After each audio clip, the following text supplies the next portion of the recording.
Hello students, last time हमने 3.5 का question number 4 का थर्ड पार्ट तक किया था। आज हम फोर्थ पार्ट कर रहे हैं। इसका क्या है, इंपॉर्टेंट क्वेश्चन है ये, very very. Places A and B are 100 kilometre apart on a highway. One car starts from A and another from B at the same time. If the car travels in the same direction at different speeds, they meet in 5 hours. If they travel towards each other, they meet in 1 hour. What are the speed of two cars? क्या कहते हैं कि दो places है, एक place a है और एक प्लेस बी है। दोनों के बीच में 100 किलोमीटर का डिफरेंस है। एक हाईवे पे दोनों प्लेसेस। एक कार है जो ए से स्टार्ट करती है, दूसरी कार है जो बी से सेम टाइम पे स्टार्ट करती है। अगर वो दोनों सेम डायरेक्शन में जाती है डिफरेंट स्पीड के साथ, तो दे मीट इन 5 आवर्स, तो 5 घंटे में दोनों एक ही जगह पे आके मिल जाती है। If they travel towards each other, अगर वो दोनों एक दूसरे की तरफ आती है तो वो 1 घंटे में मिल जाती है। हमें दोनों कार्स की क्या निकालनी है, स्पीड निकालनी है, कितनी होगी। देखिए क्या है, मान लीजिए ये प्लेस ए है और ये प्लेस बी है। दोनों 100 किलोमीटर का डिफरेंस है दोनों के बीच में।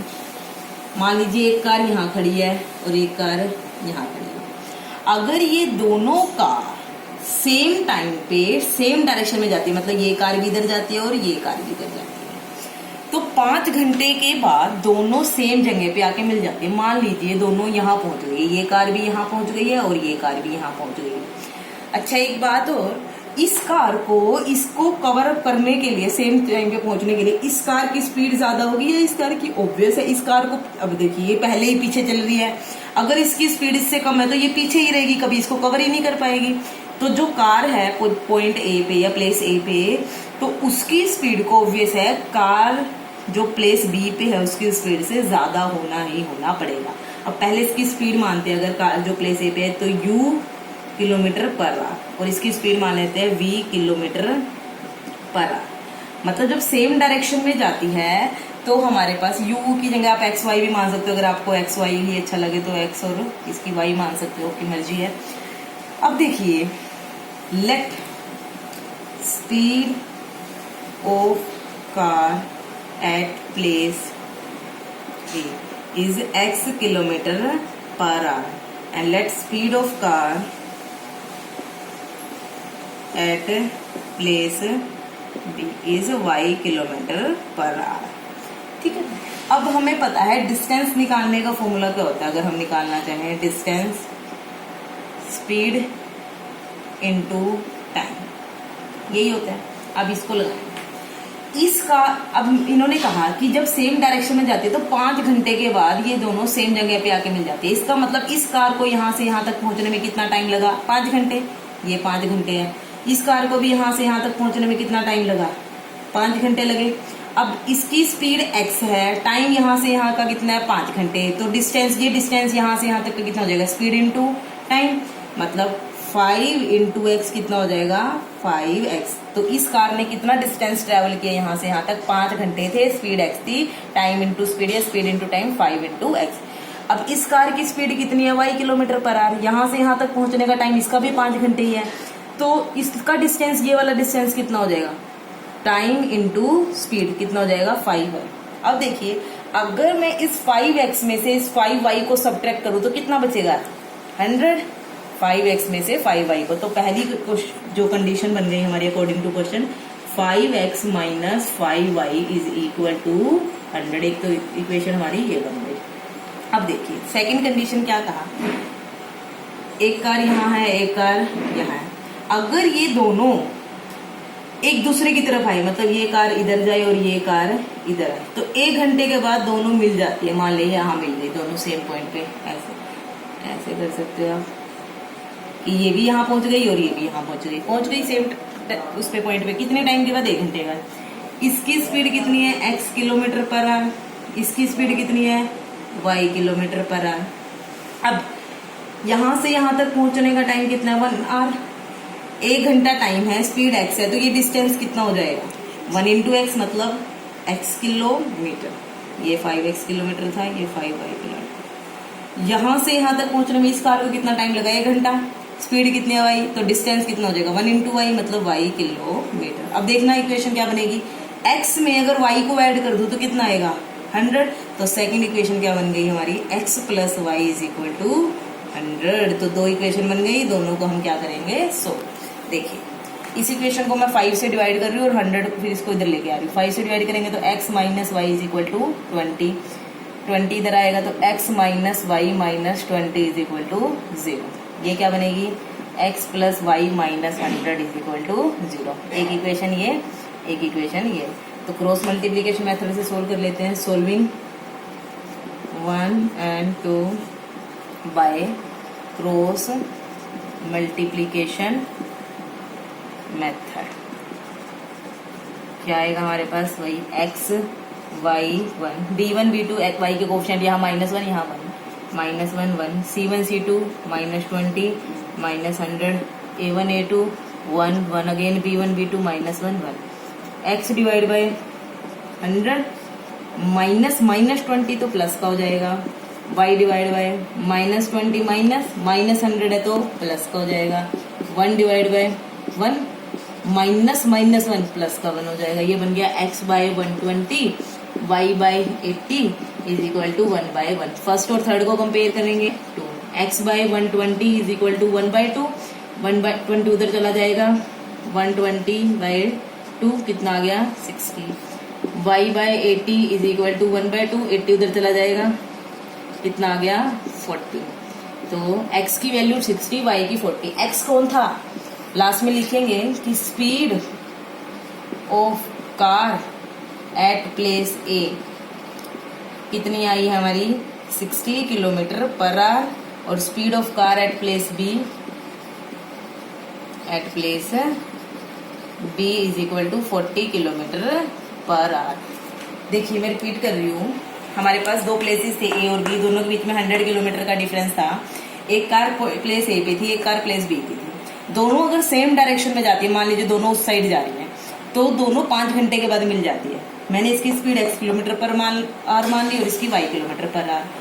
अब यहाँ से यहाँ तक पहुंचने का 5 घंटे टाइम है, तो डिस्टेंस कितना हो जाएगा 5 into x, speed time into speed या स्पीड इंटू टाइम। इसका भी यहाँ से यहाँ तक पहुंचने का 5 घंटे टाइम है, तो 5 इंटू वाई हो जाएगा डिस्टेंस। इसमें से जब इसको माइनस करेंगे तो कितना आएगा आंसर 100 किलोमीटर। तो मैंने 5x minus 5y is equal to 100।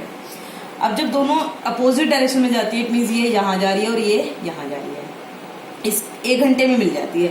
1 घंटे में कितना ट्रैवल करती है ये x किलोमीटर, ये कितना करेगी y, तो x प्लस वाई कितना आ जाएगा 100। इन दोनों को क्रॉस मल्टीप्लीकेशन से सोल्व कर लेना। x की वैल्यू 60 आएगी, y की 40, मतलब speed of car at place A is 60 kilometre per hour and speed of car at place B is 40 kilometre per hour. देखिए नेक्स्ट क्वेश्चन क्या है, the area of rectangle gets reduced by 9 square units if its length is reduced by 5 units and breadth is increased by 3 units. If we increase the length by 3 units and the breadth by 2 units, the area increases by 67 square units. Find the dimension of rectangle. कोई rectangle है, उसका area 9 square unit घट जाता है। कब? जब उसकी जो लेंथ है उसको 5 यूनिट कम कर देते हैं और ब्रेड्थ को 3 यूनिट बढ़ा देते हैं। अगर उसकी लेंथ को 3 यूनिट इंक्रीज कर दे और ब्रेड्थ को 2 यूनिट डिक्रीज, उसको भी इंक्रीज कर दे, ब्रेड्थ को भी 2 यूनिट इंक्रीज ही है, तो एरिया इंक्रीज कितना हो जाता है 67 स्क्वायर यूनिट्स। हमें रेक्टेंगल की डायमेंशन निकालनी है, मतलब लेंथ और ब्रेड्थ। देखिए क्या है, पहले तो हम लेंथ और ब्रेड्थ मान लेते हैं रेक्टेंगल की। लेट लेंथ ऑफ रेक्टेंगल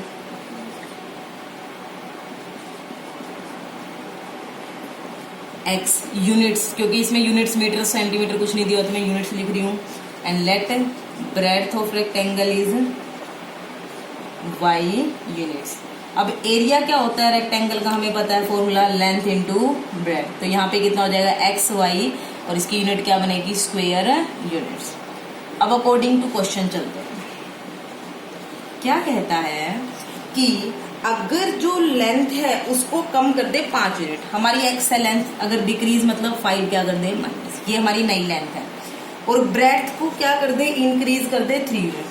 पहले कितनी थी y, अब इंक्रीज करेंगे तो y प्लस 3। ये नई लेंथ, ये नई ब्रेड्थ, नया एरिया क्या होगा length into breadth, new length into new breadth. और न्यू एरिया क्या होता है, जो पहले एरिया था उससे 9 स्क्वायर यूनिट घट जाता है।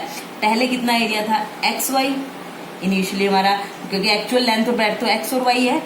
कि अगर हम लेंथ में से 5 यूनिट डिक्रीज कर दें लेंथ को और ब्रेड्थ को 3 यूनिट बढ़ा दें तो नई लेंथ नई ब्रेड्थ की मल्टीप्लाई करेंगे तो न्यू एरिया। तो न्यू एरिया पुराने एरिया से 9 स्क्वायर यूनिट कम हो जाता है।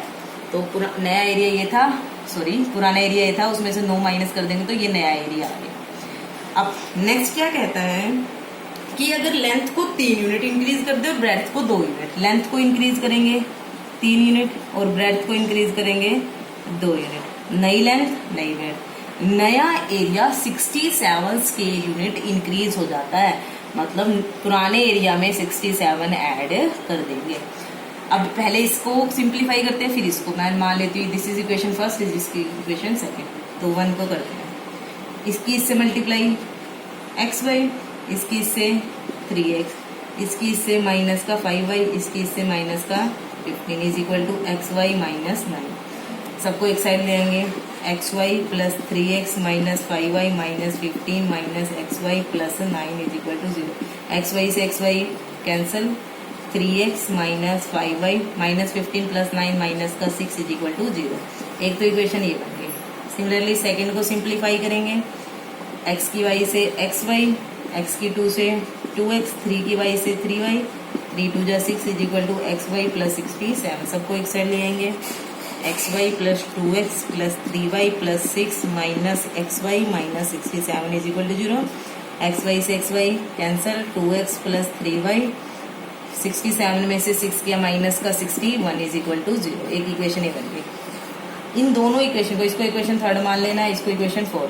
अब इनको आप क्रॉस मल्टीप्लीकेशन मेथड से सोल्व कर लेना, x और y की वैल्यू आ जाएगी, वही हमारी क्या होगी, डायमेंशन। मैं रिपीट कर रही हूँ, एक रेक्टेंगल है जिसकी लेंथ हमने x मान ली यूनिट, ब्रेड्थ मान ली y यूनिट, एरिया क्या हो जाएगा, length into breadth xy square unit.